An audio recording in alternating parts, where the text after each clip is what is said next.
Hello student, आज मैं lecture second start कर रहा हूँ। पिछला मेरा क्लास था जिस क्लास में हम गैनीशियम के बारे में बताए थे और गैनीशियम फूल का मादा प्रजनन है जिसमें हम आगे चल रहे हैं। तो पिछले क्लास में भ्रूण कोश के बारे में बताए थे और भ्रूण कोश के अंदर मेगा स्पोर मदर सेल पाया जाता है। ये एक कोशिका है, इसमें म्यूसिस की क्रिया होती है, म्यूसिस सेल डिवीजन। और म्यूसिस सेल डिवीजन होता है जिसको म्यूटिक डिवीजन कहते हैं। ये मेगा स्पोर मदर सेल और इस स्पोर मदर सेल में म्यूटिक डिवीजन होता है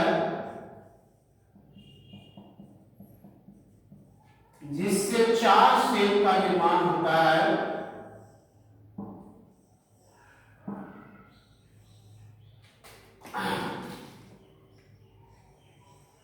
चार सेल में 3 सेल आर डीजेनरेट नष्ट हो जाता है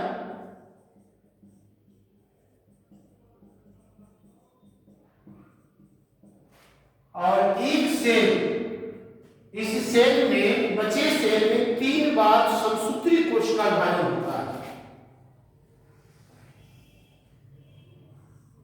3 बार समसूत्री कोशिका विभाजन होता है। मेयोटिक, माइटोटिक डिवीजन फर्स्ट, जिससे 2 सेल बनता है।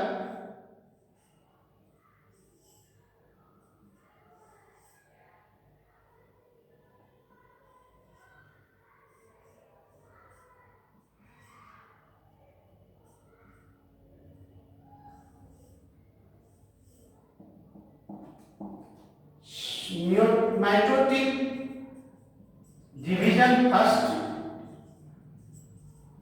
के बाद सेकेंड, और इससे 4 से 8 सेल का निर्माण होता है।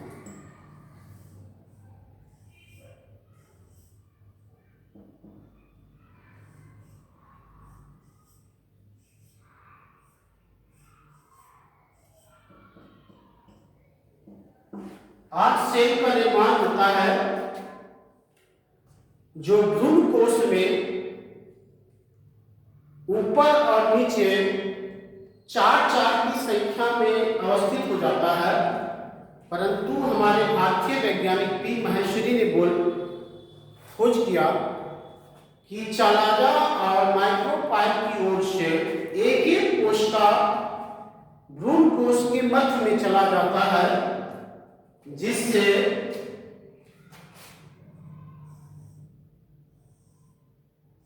चला आता है ये स्टिग्मा, ये स्टाइल, ये ओवरी, ये ओवुल, और इसमें 3 सेल ऊपर और 2 सेल होता है। इस कोशिका को एंटीपोडल सेल कहते हैं। ये सेल सेकेंडरी न्यूक्लियाई कहलाता है।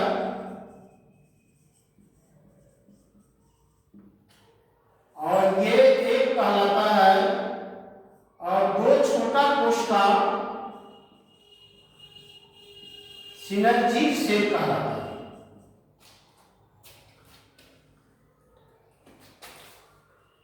तो ये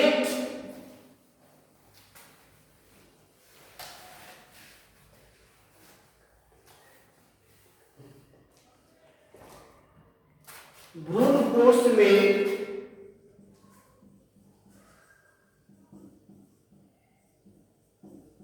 सात सेल या 8 केंद्रक पाए जाते हैं।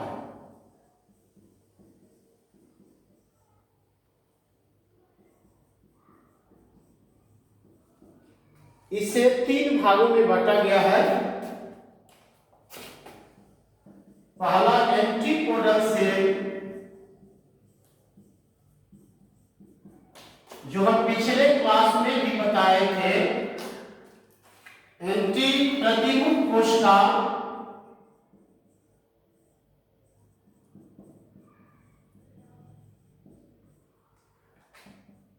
दूसरा है सेंट्रल सेल या सेकेंडरी न्यूक्लियर, सेंट्रल सेल या सेकेंडरी न्यूक्लियर।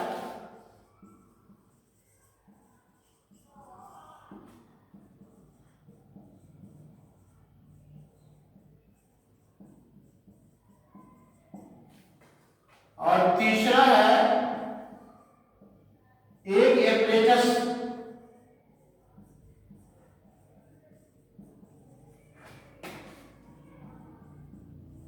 अनुसमुच्चय। देखिए ये एक कार्पेट का स्ट्रक्चर है। कार्पेट के अंदर ओवुल है, ओवुल के अंदर भ्रूणकोश है। भ्रूणकोश में 7 सेल या केंद्रक पाया जाता है।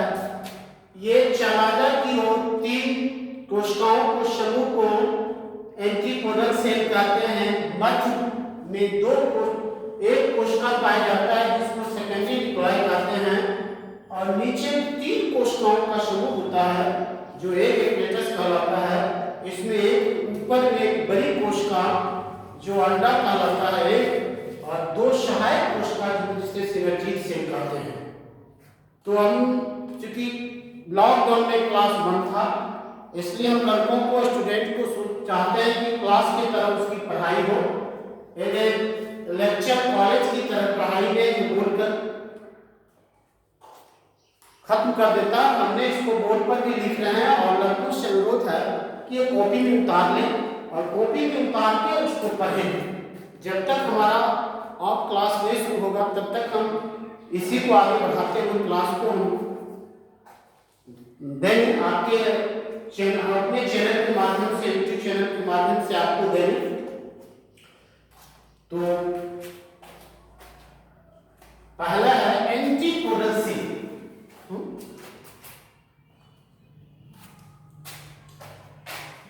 एंटीपोडल सेल होता है ये चलादा की ओर 3 कोशिकाओं की समूह पाई जाती है जो एंटीपोड सेल कहलाती है। एंटीपोडल सेल जो होता है ये तीनों कोशिका हैप्लॉइड होता है, और इसके अंदर पोषक पदार्थ संचित रहता है जो बीजाणु काय के पोषण में सहायक होता है।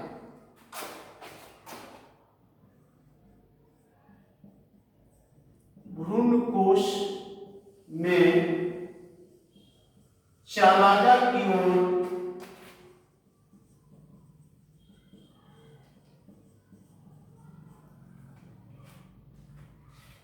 तीन कोशिका की समूह पाई जाती है। 3 कोशिका की समूह पाई जाती है जो एंटीपोडल सेल कहलाती है।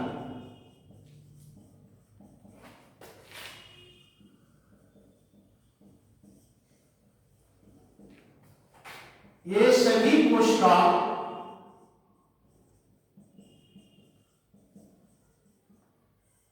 हैप्लॉइड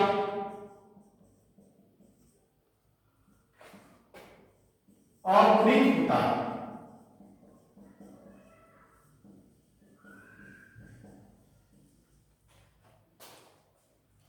ये कोशिका, ये सेल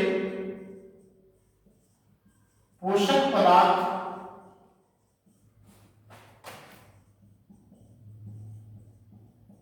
को संचित करता है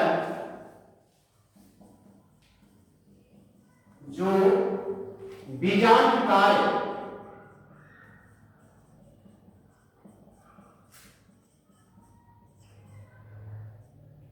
न्यूक्लियस के पोषण में सहायक होता है, जो न्यूक्लियस के पोषण में सहायक होता है।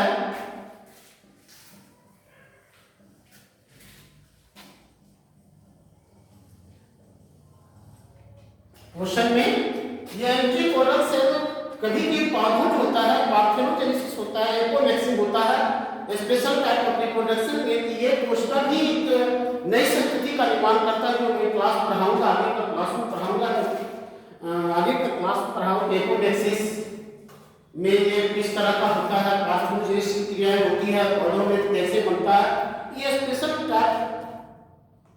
टाइप का रिप्रोडक्शन में काम आता है।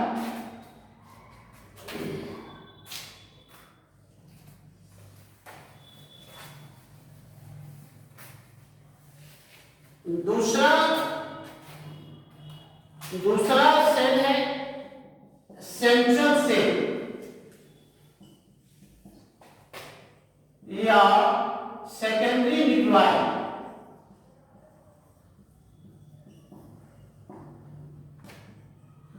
द्वितीय केंद्रक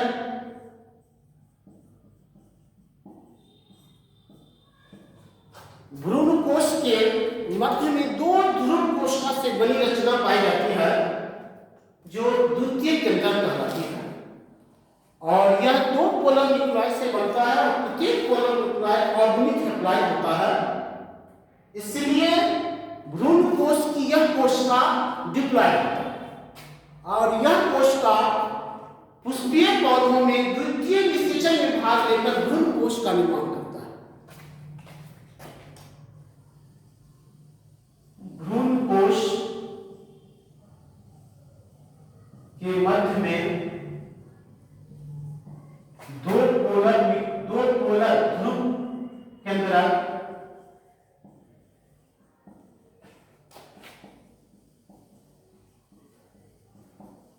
न्यूक्लियाई संयुक्त होकर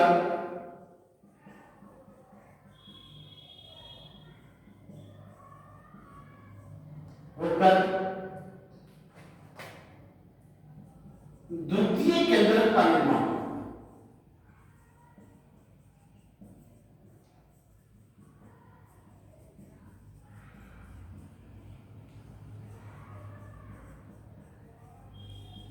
दोनों पोलर ध्रुव केंद्रक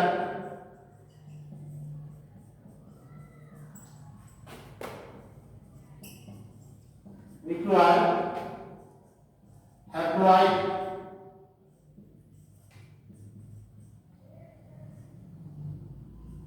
और गुणित होता है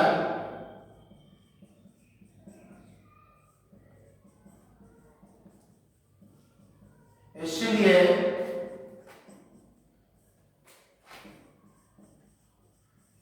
सेकेंडरी न्यूक्लियाई डिप्लॉइड होता है।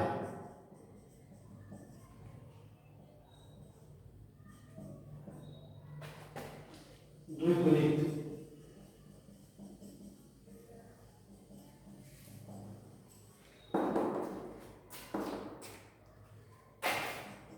पोलर न्यूक्लियाई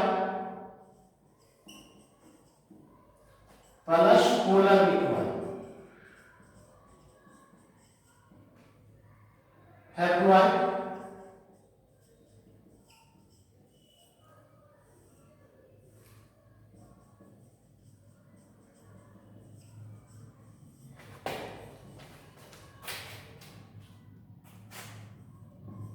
सेकेंडरी न्यूक्लियाई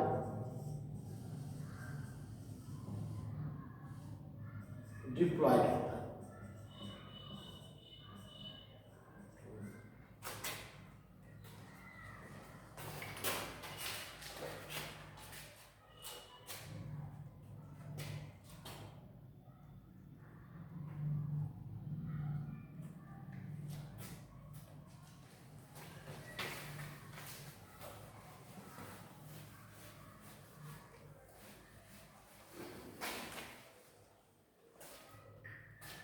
तीसरा है एग एपरेटस।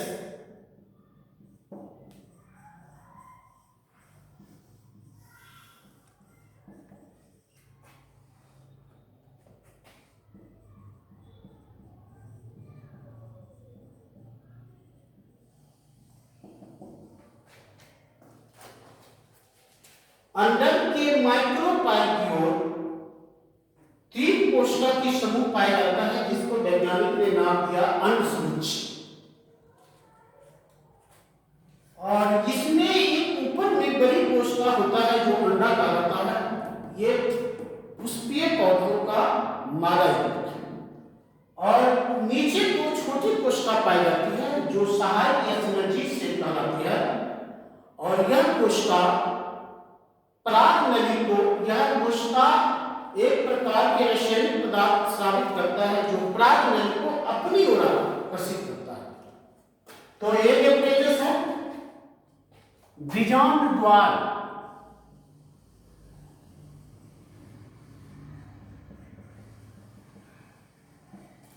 माइक्रोपाइल की ओर 3 सेल का समूह पाया जाता है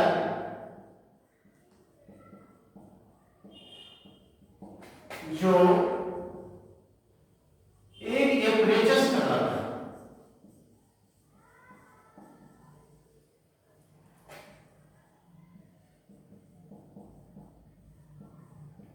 इसमें ऊपर एक बड़ी कोशिका, तो बीजांड द्वार की ओर 3 सेल का समूह पाया जाता है जो एक एपरेटस कहलाता है। इसमें ऊपर एक बड़ी सेल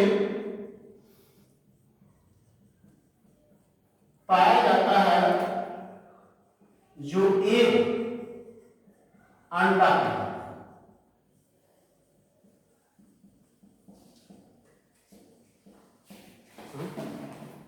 यह पुष्पीय पौधों का मादा युग्मक,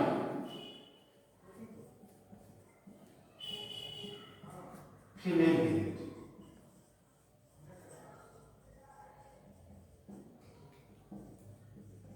पुष्पीय पौधों का मादा युग्मक है तथा अंडा से नीचे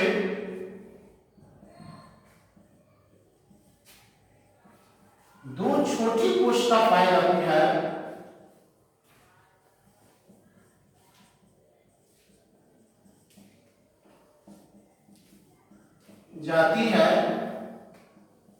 जो सहायक कोशिका,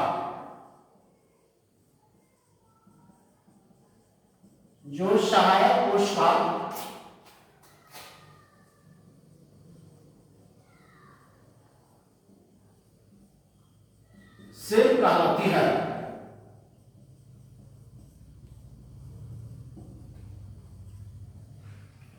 ये सेल एक प्रकार के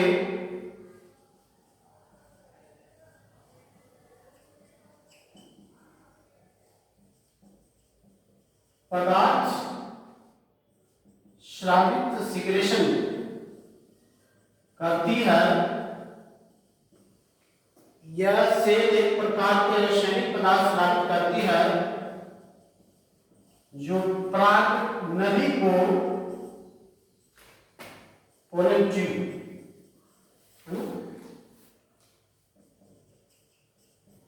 को अपनी ओर आकर्षित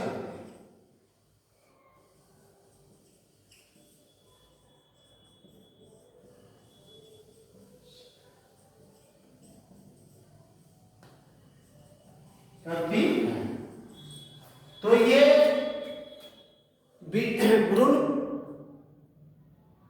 भ्रूण कोश के अंदर 3 प्रकार की कोशिका के समूह का वर्णन किए और आज ये वीडियो आज यहीं तक समाप्त करते हैं। और छात्रों, ये जो YouTube पर मेरा वीडियो चल रहा है इस पर आप लोग सब्सक्राइब कीजिएगा और उसके बाद इसको कॉपी में उतार कर क्लास को 2 बार 4 बार देखिएगा। और नेक्स्ट जो है हम तीसरा लेक्चर भेजेंगे और आप लॉकडाउन में घर से दूर नहीं जाएं क्योंकि आप बायोलॉजी के छात्र हैं। बायोलॉजी के छात्र अपने शरीर और विश्व के पर्यावरण को आंकता है इसलिए घर में रहें, सुरक्षित रहें। धन्यवाद।